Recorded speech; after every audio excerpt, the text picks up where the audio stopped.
Good evening, everyone. Welcome back to this study on Christian disciplines, spiritual disciplines that we will be wrapping up next Wednesday night. The next week is Thanksgiving week, and traditionally over the last several years, Thanksgiving week, we have a Tuesday evening congregational devotional rather than classes on Wednesday evenings. So you'll be seeing more about that over the next couple of weeks, but just go ahead and mark that on your calendar. And I knew we were only going to have October and November for this, but it seems to have gone very, very quickly. And maybe it was because I was gone one of those Wednesdays. But I did want to report that after class last Wednesday evening, I went down to AMC South Roads and saw The Most Reluctant Convert, the untold story of C.S. Lewis. And Brent and Holly were there as well. In fact, funny story about the ticket. Holly had been to a movie with Kim before, and maybe with some of you ladies that are in here as well. And she discovered that Kim's seat at a movie is the middle seat on the back row. In fact, we've waited a week before to see a movie if that seat wasn't available, when you get online to pick your seats. So I guess I had mentioned in the Realm message last week that I'd already gone ahead and snagged up a ticket to the 8:30 show. So when Brent and Holly got online, the theater's pretty much wide open except for this one seat on the back row that's been sold. And they assumed that was probably me, and they were right. Don and Julie, were you guys able to go last Wednesday evening at 7? It's worth seeing, and I'll check with some of you in a second who have seen it just for some observations and everything, but it's worth seeing, and dates have been added from this Friday, the 12th, through next Thursday, the 18th, at all three of those theaters, AMC South Roads, the Warren, and Cinemark, Tulsa. Multiple showings on all those dates. So I think the initial response was very, very good. And so a lot of dates have been added. I do think it was the first time I've been in a theater since COVID. I can't remember being at a movie since COVID hit. So over the course of the last 2 years, I had lost my tolerance for previews, apparently. I think there were like 8 to 10 previews before the movie. And, so I'm no longer immunized against previews. It's like, how long is this going to go on? And then there is a little feature on the making of the movie before the movie, which caused you to think, is this it? Is this the movie? So stick it out for 15 minutes, 20 minutes, something like that. I guess when they release the DVD, it'll be a special feature. Why they showed it then, I've got no idea. But Lee, Loretta, have you guys seen it? Oh, okay. I thought you had seen those previews, Lee. I saw another movie recently too. It was all I guess with the theaters being closed, they're making up for lost time and showing us all these previews. Any others who have seen it already that would like to share some of your impressions about it? All right, Wade, I knew you you told me in case you had seen it, but you don't have to share things, but I would be interested, everybody else would be interested in what you thought about it as well. So yeah, I have read in the book study with some groups, 2 or 3 of his books, but I really didn't know anything about C.S. Lewis. And so it was just nice to put sort of a face or character with the books behind it. But it was really interesting. I don't think I even knew that he was British or European, I guess. But it makes me want to go read his books again and do more book studies with what I know about his history with his mom, and spoiler alert, his mom passes away. Why would you do that? Well, No, it's not too much of a spoiler. No, Yeah. it's the first 10 minutes of the movie. But yeah, it kind of builds his character, and it's just nice to know, and I'm looking forward to doing it again, or reading his books again now that I know more about him. Right. So you were unaware previously that he was an atheist, a pretty, No, yeah. pretty staunch atheist before he became a Christian. Others? Don, anything you want to share?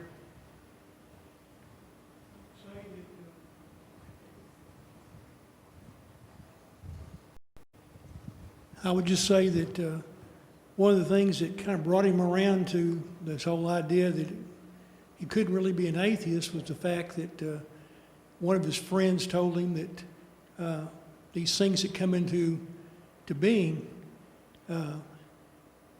where did they come from without any type of a creator? Mm-hmm. And he couldn't deny that.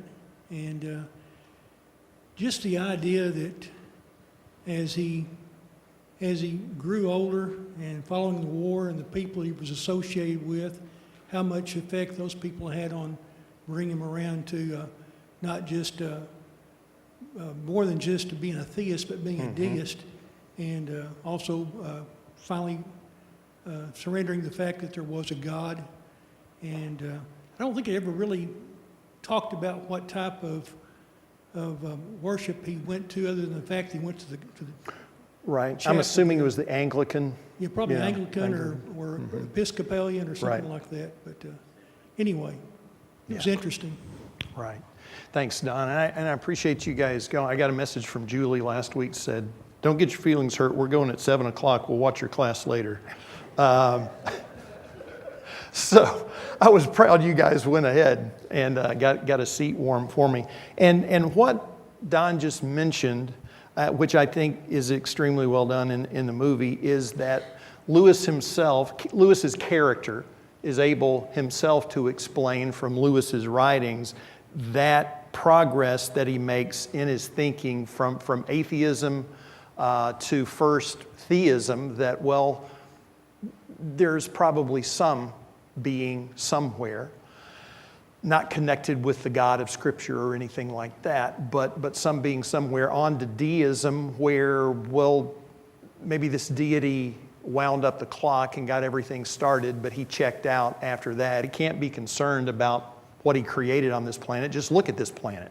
Look at all the stuff that's going on. How could a loving, benevolent, all-powerful God who created this leave it in such a condition or get into such a... And that's one of the powerful things about it. He explains his thinking while in atheism and the rationale that he uses in saying this isn't reasonable. Intelligent people can't believe this.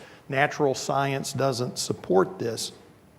And then to come to that conviction of heart and mind and conscience in embracing faith in the God of Abraham, Isaac, and Jacob, and then believing that Jesus was God's divine Son who came in the flesh.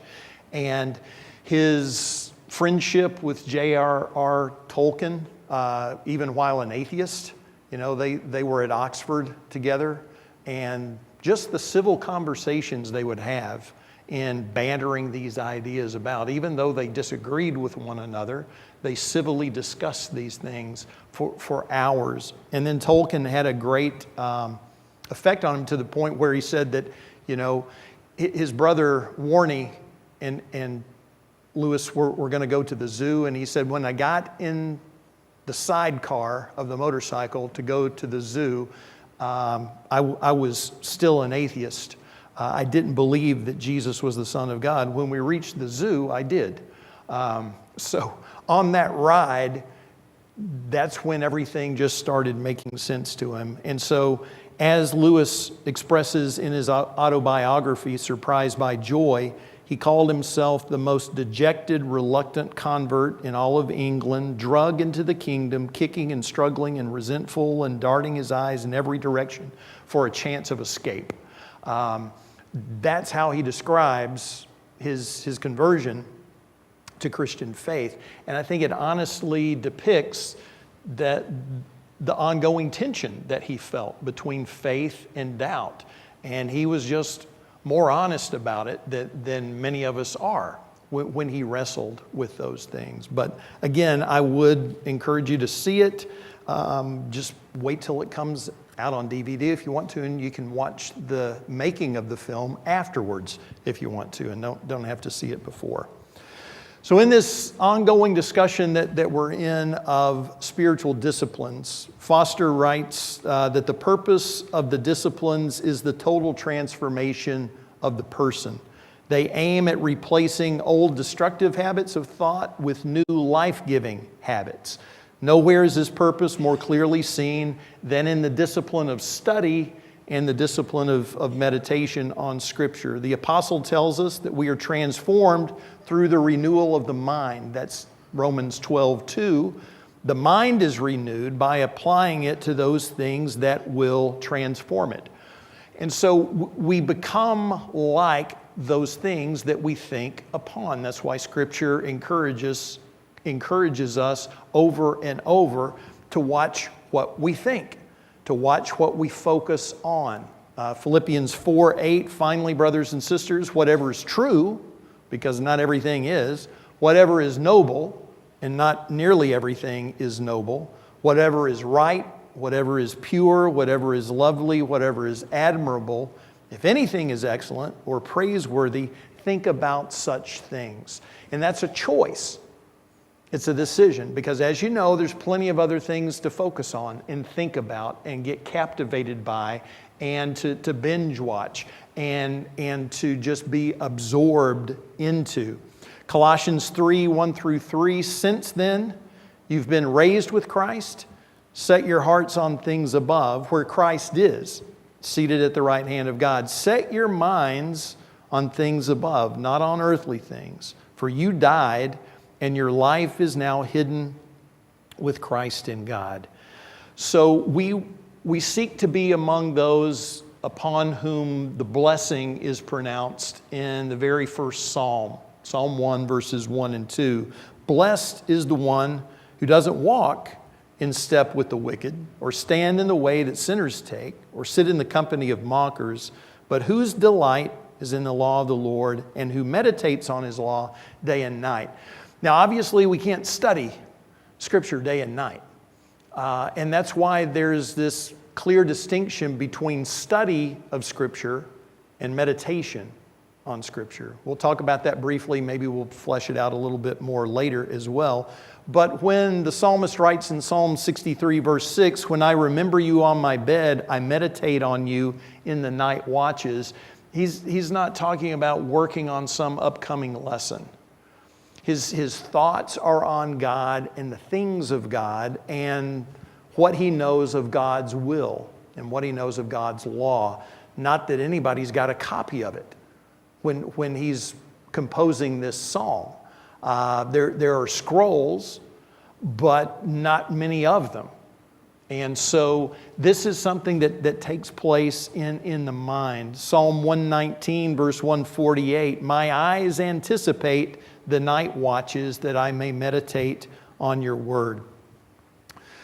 And it's not just that it exists and then all these things naturally follow. Just because truth exists doesn't mean that just because God's truth exists, doesn't mean necessarily that has any effect on us unless we know it and unless we believe it. So when Jesus says, you'll know the truth and the truth will set you free, notice what he doesn't say. He doesn't say truth exists, therefore you're free.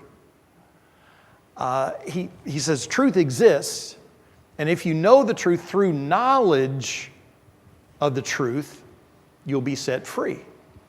If you want to put your mind there, if you want to open up your heart to that truth. Same thing in Deuteronomy 6:6-9. These commandments that I give you today are to be on your hearts. Impress them on your children. Talk about them when you sit at home and when you walk along the road, when you lie down, when you get up. Tie them as symbols on your hands. Bind them on your foreheads. Write them on the doorframes of your houses and on your gates. And God's people, being as literal as we sometimes are, somehow got the notion that that's really what he's interested in, is me having it physically bound on my wrist and on my forehead and on the posts of the door in my house. That'll make God happy if I have little scraps of paper with His Word written on them, and I just carry it with me wherever I go. Not knowing, not realizing, not having enough faith to accept that what God really wanted, what God's really describing is have my Word with you all the time. Think about it all the time. Discuss it with other people. So the difference between study and meditation. Meditation on Scripture is devotional. It is personal. Study is analytical. In studying Scripture, we're breaking it apart. We're breaking it down. We're trying to figure out, what does this word mean? What does this word mean in this phrase? What does this phrase mean in this sentence? What does this sentence mean in this chapter? And what does this chapter mean in this book? That's analytical. That's what you do in study. Meditation will relish a word. Amber alert? Tornado warning? Severe thunderstorm warning. Really? Okay. All right. It's good to have people who know things. I don't think I've left the building all day since I got here this morning. I don't know what's going on in the world. So any of you who saw the evening news, you can talk to me later and tell me what's going on in the world. So, what study will explain a word. In fact, just be expecting it. Tomorrow's bulletin article is based on this word that I encountered yesterday morning that I thought, what does that word mean? And it looked familiar, and I knew I'd seen it, but I'd forgotten what it meant. So, that's study when you dig into something and try to explain it. In the study of Scripture, we're trying to exegete it. We're trying to explain it. In meditation, we're relishing that word or those words. So the study of Scripture is focused on exegesis, analysis, technical study. And what kind of tools do you use? I mean, you could use this with any discipline of study, but study of Scripture in particular, what are some of those analytical tools you can use? A concordance, a lexicon, a Greek or Hebrew lexicon, an interlinear, multiple translations, a Bible dictionary, a commentary, Bible encyclopedias, and I can see it all spread out on the table, and we're taking notes and we're making marks in our Bible. That's study of Scripture, and that's great. It's what we're doing, it's what we do in most of our classes. But, that's how I'm approaching the class on the pastoral epistles in here on Sunday mornings. These letters are written by Paul to these two guys, Timothy and Titus. So who's Paul? And how does he know Timothy? And how does he know Titus? And what's their relationship? And Timothy's in Ephesus. How does Paul know anybody in Ephesus? What's the church like there? How long has he known them? What's he trying to say about elders and their role of leadership? What's he trying to say about deacons? What's he trying to say about widows and the way they served? That's exegesis. That's explanation. What does that Greek word mean? How is it used in other passages in the New Testament? How does it appear in the Greek translation of the Old Testament at times? That's what we're doing in that kind of study. And so we're ultimately wanting to get to what it means now, but it can't mean now what it never meant then. So that's where we start, with the study of Scripture. Scripture can never mean what it never meant. And, a couple of times I've come across writers who have, a novel approach to some particular subject, and they'll kind of throw it out there and kind of make the boast, and in 2,000 years of biblical Christian scholarship, nobody's ever presented this idea before. And then another writer said, well, there's a reason for that. There's a reason for that. It never made sense to anybody. In 2,000 years of biblical scholarship, this never dawned on anybody before. There may be a reason why it's novel with you. So Scripture can't mean what it never meant. So meditation moves us in another direction, though. It centers on internalizing and personalizing the message. So Sunday morning, we're trying to figure out, first of all, what did Timothy understand while sitting in Ephesus reading this letter to the church? What did that mean to him? But we know that because this is of God, that this comes from the Spirit, and that the Word is living and active, there's a word there, there's a message there for November the 10th, 2021. Jennifer, there is a tornado warning?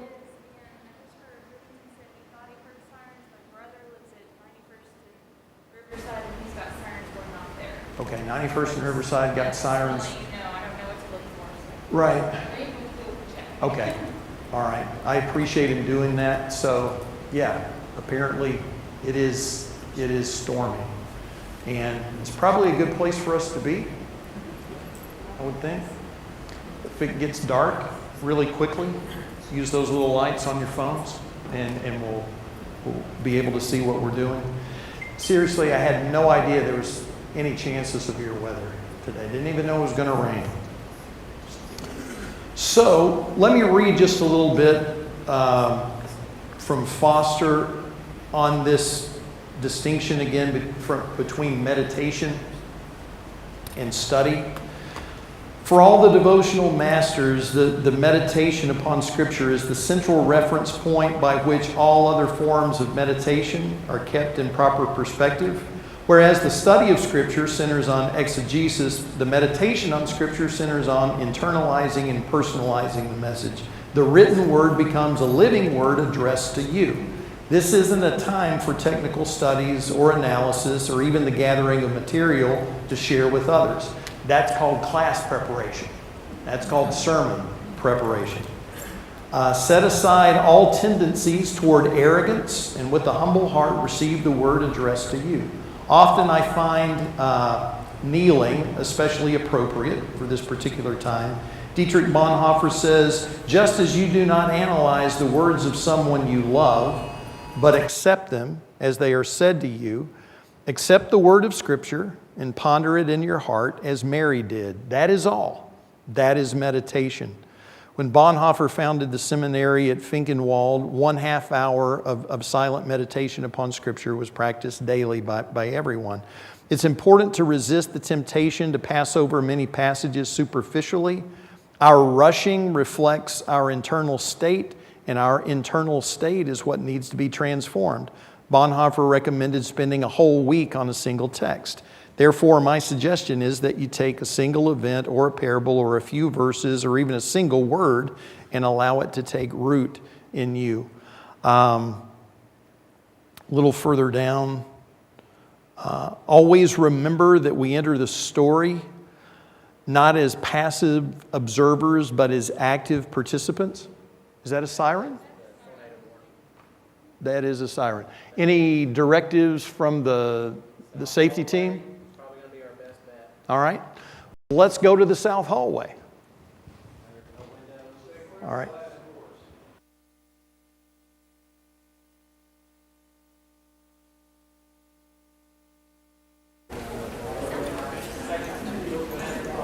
Let's go north.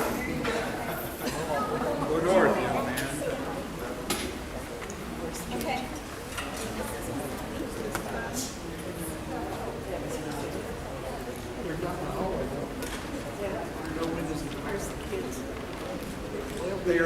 They'll be in the south hallway down there. They'll bring you. Hey, Charles.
Casey, will you bring the car up? Lee, you want to go to me?